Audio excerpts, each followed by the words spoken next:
Hello tribes, welcome back to Executive Hausa Tutors channel where learning is fun. Today's lesson is top Hausa phrases every traveler must know. So relax, let's make your trip stress-free. Basic greeting. Travelers must know greetings because Hausa people love politeness. Ina kwana? Good morning. The response is Lafiya lau.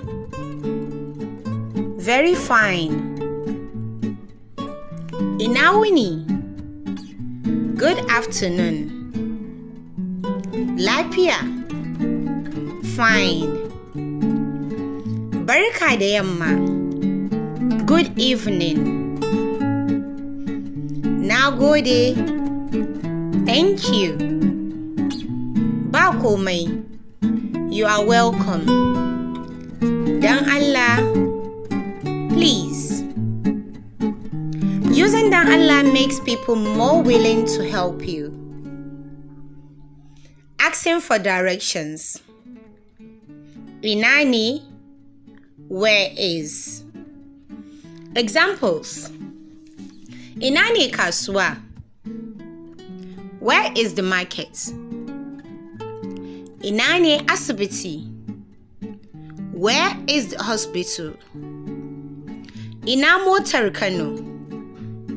Where is the vehicle to Kano? Ta yaya zan je? How can I get to?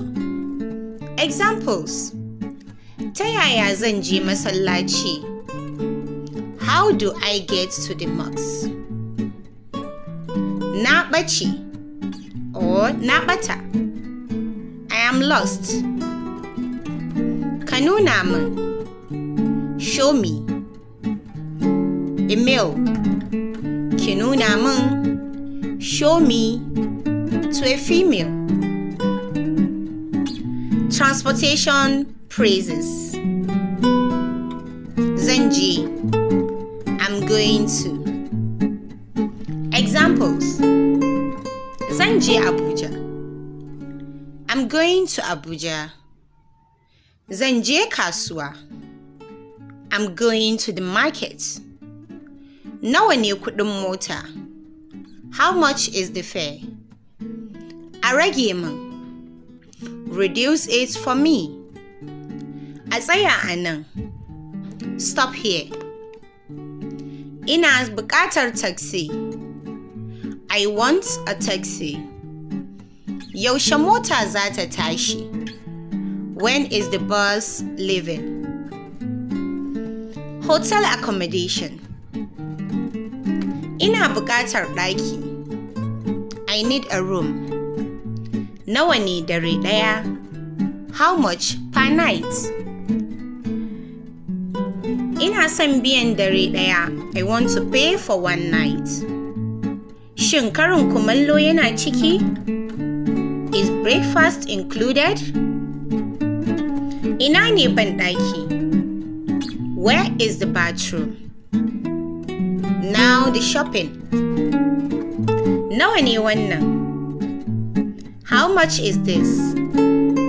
Yayi tsada sosai. It's too expensive. Bani wanda ya fi arha. Give me a cheaper one. Yayi min. I like it. Bai yi min ba. I don't like it. Zan saya. I will buy it. Now the food and restaurants. Ina son abinci. I want food. Yana da yaji. It is spicy. Ina buƙatar ruwa. I need water. Bana cin nama.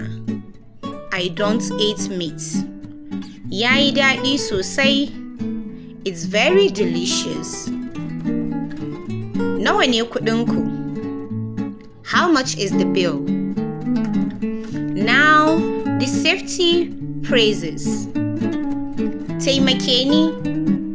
Help me. Kira 'yan sanda. Call the police. Ina buƙatar likita. I need a doctor. Ban gane ba.